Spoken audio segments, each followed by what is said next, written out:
Bom dia, meus amados irmãos, a graça e a paz seja com todos os amados irmãos. Nesse iniciozinho de semana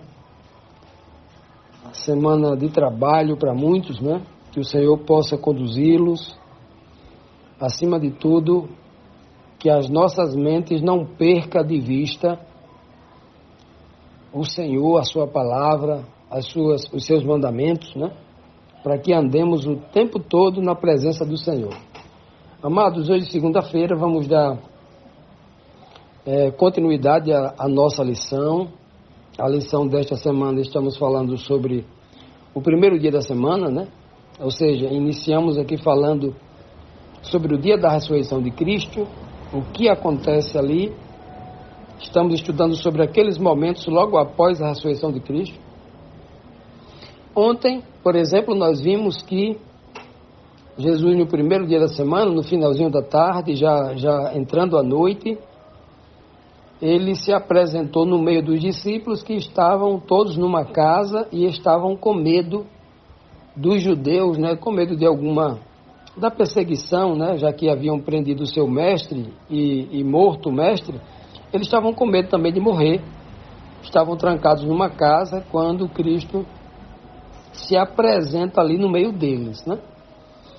Então, a pergunta 3, a primeira pergunta de hoje, diz assim: ao aparecer aos discípulos, menos Tomé não estava nesse momento, que mostrou Jesus como para apresentar uma das provas de que era ele mesmo que estava ali, já que nós estudamos na lição passada que Maria Madalena, lá dentro do sepulcro, né, conversando com dois anjos, ela olha para Jesus que está atrás dela, mas ela não olha, conversa com ele, mas não consegue reconhecê-lo, porque ele está agora num corpo incorruptível, num corpo transformado, já não era mais aquele corpo, né, que havia sido morto e colocado no sepulcro. Cristo se tornou a primícia dos que dormem, o primeiro a ser ressuscitado já num corpo transformado. Ela não reconheceu, né? E agora Cristo, obviamente, ao se apresentar aos demais discípulos, eles também não reconhecem. E ele vai apresentar uma prova de que é ele mesmo, né? Vamos ver então. João, capítulo 20, versículo 20, diz assim: tendo dito isso, né? O que ele disse no versículo 19, né? Ele disse: Pai seja com vocês, né? Tendo dito isso, mostrou-lhe as mãos e o lado. Os discípulos alegraram-se quando viram o Senhor. Aqui João, quando ele escreve aqui o seu livro, ele está sendo bem sucinto, né?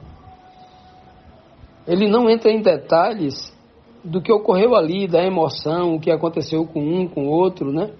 Até imagino que foi um estado de grande expectativa, de grande êxtase, uma surpresa incrível para um povo que estava triste e de repente agora vê o seu mestre. Então, João não entra em detalhe, ele não diz assim: olha, nesse momento Maria chorou, nesse momento todo mundo se abraçou, correu para perto de Jesus Cristo, né? Pedro começou a pular de alegria. Ele não entra num relato nesse sentido, ele não apresenta a reação de cada um e nem a sua própria, né? Apenas quando Cristo diz: Pai seja convosco, e mostra, né, as suas mãos furadas da cruz, né, e obviamente os pés. Outro evangelho vai dizer também que é os pés, né, as mãos e os pés, e mostrou o lado aonde aquela lança traspassou o corpo dele, perfurando o seu coração.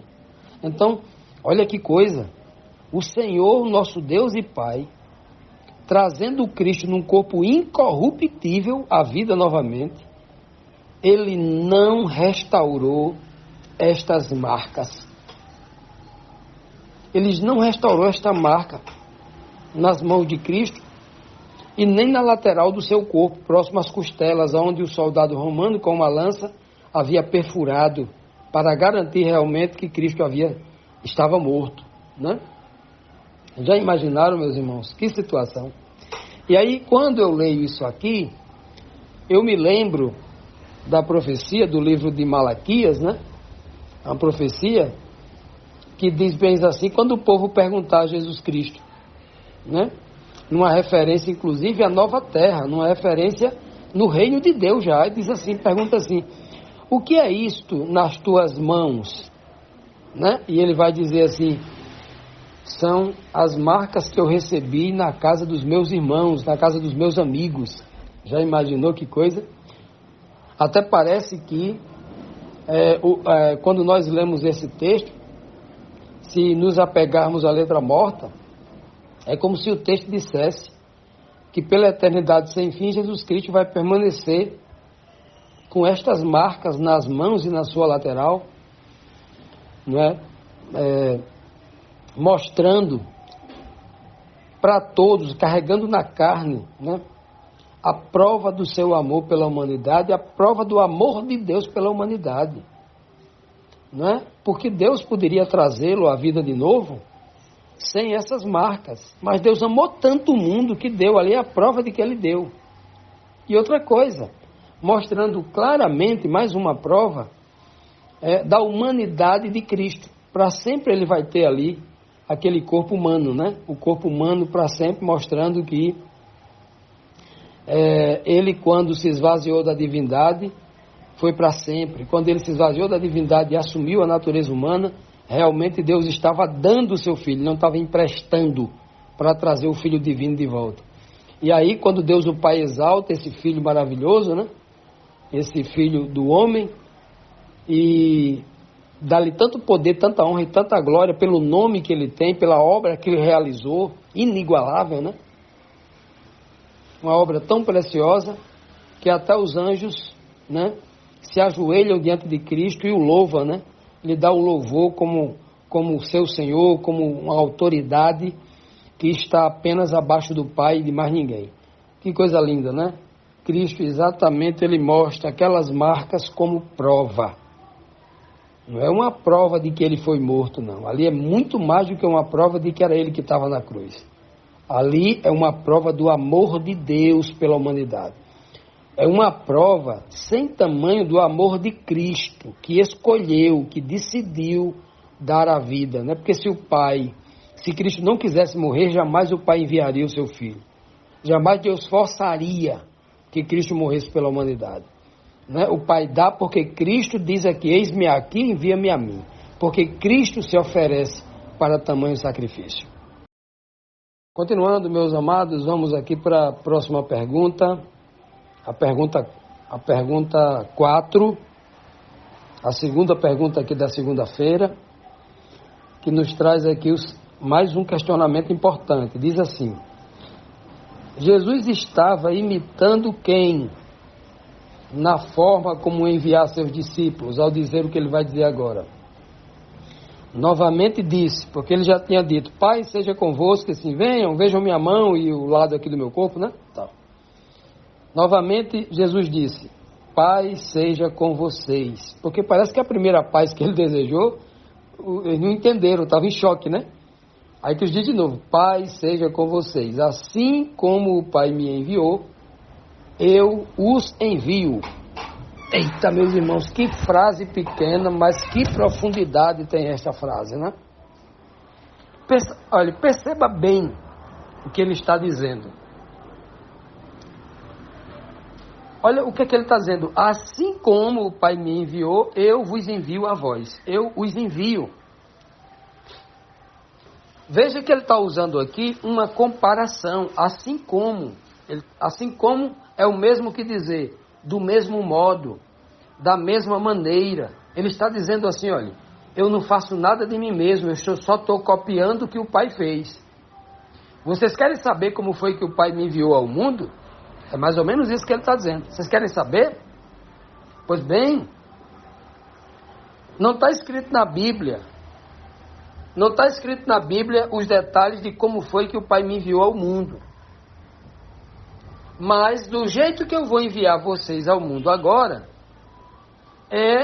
foi a mesma maneira como o Pai me enviou. Olha que coisa linda aqui, ó. Veja que Jesus agora vai demonstrar de uma forma humana, enviando seres humanos para pregar o Evangelho ao mundo, para darem as suas vidas pela obra. Dar vida não necessariamente morrer numa cruz, não. Isso quer dizer viver 24 horas para o Evangelho, dar a vida pelo Evangelho, para Deus, né? Jesus envia os seus discípulos da mesma maneira que o Pai enviou. O que significa enviar da mesma maneira? Olha só que coisa. Primeiro, Cristo lá atrás teve que se esvaziar da sua divindade para ser enviado como ser humano. Os discípulos também precisavam se esvaziar do homem carnal que estava neles, para que o homem espiritual, comandado por Cristo na mente deles, pudesse ir. Olha que coisa linda. Todo aquele que é servo de Cristo experimenta não o mesmo sacrifício na íntegra, da sua literalidade, igual o Cristo fez. Mas o próprio Cristo disse que nós precisamos nos esvaziar de nós mesmos, matar o homem carnal em nós, para que a nova criatura nasça. Assim como Cristo era o Filho divino de Deus e veio, entre aspas, como uma nova criatura, filho do homem. Todos nós precisamos fazer. É por isso que Cristo diz, assim como o Pai me enviou, eu vos envio a vós. Olha que coisa linda. Como é que era Jesus Cristo antes de vir à terra? Como é que ele era filho divino lá com o Pai? Como é que ele era? Ele estava do lado do Pai. Estava do lado do Pai, o Pai falava com ele, ele ouvia, tal, beleza, tudo ok. Mas o Pai disse assim para ele, meu filho, se você se esvaziar e for para o mundo, eu deixarei de estar no seu lado, mas estarei em você. Que coisa linda, olha só. Estarei em você. É a mesma coisa que Cristo faz, diz para o discípulo, olha, é para a vantagem de vocês que eu vá para o meu Pai, que eu não esteja mais do lado de vocês. Porque se eu for para o meu Pai, eu voltarei para vocês e farei morada em vocês. E ainda trago até meu Pai também para morar com vocês. Então Cristo fala, é por isso que em Gálatas 4,6 diz que Deus enviou o Espírito do seu Filho para estar em nossa mente 24 horas por dia. Na mente da nova criatura que matou o homem carnal, o homem mundano, para que agora, guiado pelo Espírito de Deus, possa realizar uma obra semelhante à de Cristo. A semelhante no sentido de buscar pessoas para salvar. Não semelhante no sentido de ser um perfeito, não dá mais tempo para ser perfeito. Hoje nós somos pecadores. Viver sem pecar e morrer pelo outro. Viver sem pecar desde o nascimento da nossa mãe, não tem como voltar no passado e consertar os erros que a gente cometeu. Não é isso. Mas, do mesmo jeito que Deus enviou, assim, você deixa de estar do meu lado para eu estar dentro de você e vou estar 24 horas em você. Por isso que ele falou, o Pai está em mim, o Pai está em mim, o Pai está em mim. Eu não faço nada de mim mesmo. O Pai que está em mim é quem faz essas obras. Está lá em João 14,10. Está lá, as palavras que eu digo, não digo, é meu Pai que diz através de mim. Está lá em João 12, 49 e 50. E daí por diante. Então, quando Cristo, ele vai dizer inclusive para os discípulos, quando vocês forem levados diante dos reis, dos sacerdotes, para dar testemunho da verdade, não se preocupem com o que vocês vão dizer. Não fiquem ensaiando. Fique perdendo juízo, perdendo a cabeça, pensando no que vai dizer, como será a cena. Não! Simplesmente vão, porque na hora eu direi o que vocês vão dizer. Porque eu estarei em vocês. Olha só. Cristo em nós. É por isso que ele está dizendo, do jeito que meu Pai me enviou, eu estou enviando a vós do mesmo jeito. Eu estava com vocês, do lado de vocês 3 anos e meio. Agora eu estou enviando vocês e eu vou estar dentro de vocês. Cristo seria elevado aos céus, sentado à direita de Deus, e o Espírito dele estaria guiando 24 horas os seus discípulos. Olha que coisa maravilhosa. Que poder está sendo dado aos discípulos, né? E isso é bem claro que o que eu estou dizendo agora tem harmonia bíblica plena. Porque o próprio Jesus, ele dá testemunho disso, da relação dele com o Pai e como as coisas funcionam. Em relação a tudo que ele faz é imitando o Pai. Tudo que ele prega aqui na terra, tudo que ele fazia aqui na terra, fazia parte do aprendizado que ele teve com o Pai. É por isso que ele ora, João 17, versículo 5, Pai, unge-me com aquela glória que eu tinha contigo antes que o mundo existisse. Com todo aquele aprendizado que eu aprendi contigo, eu preciso daquele consolo, porque estar na presença de Deus, olha, se eu for sozinho pregar o Evangelho, eu posso sentir inseguro, eu posso ter alguma dificuldade, mas se Cristo estiver comigo, na minha mente, me inspirando, Ah, eu me sinto seguro. É uma glória isso.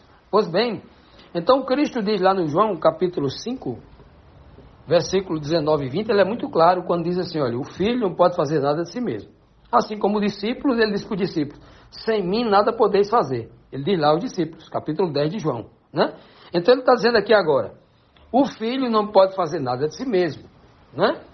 O filho só faz aquilo que vê o pai fazer primeiro. É por isso que ele está dizendo, assim como o pai me enviou, porque eu vi como o pai me enviou, eu aprendi como o pai me enviou, eu estou fazendo agora, aplicando o que aconteceu comigo, o que eu vi fazer. Então eu estou só replicando aquilo que eu aprendi. O verso 20 ele diz, o pai ama tanto o filho que mostra ali como faz, para que o filho possa fazer também igualmente. Um processo de ensino e de aprendizado, né? Então o pai não estava aqui na terra, o pai não estava fisicamente, uma pessoa ao lado de Cristo, cuidando dele aqui na terra, não. O pai estava em Cristo, reconciliando consigo o mundo, e hoje Cristo está em nós, para que nesse processo do ID, a gente também faça a reconciliação com o mundo que hoje está inimigo de Deus. Então a gente vai buscar no mundo aquelas pessoas hoje que são inimigas de Deus, para quebrar esse muro de separação e fazer deles, para que eles tenham amizade com o Deus que pode dar-lhes a vida eterna, né? No ministério da reconciliação. Esse é o nosso objetivo. Então, do mesmo modo que Deus enviou Jesus Cristo à terra, Ele nos envia. Por isso que Ele fala assim, olha, pais sejam convosco, sejam completos da paz de Deus. Sejam completos em espírito, porque eu estou enviando vocês agora para o mundo, né? Assim como o Pai me enviou, eu envio a vós.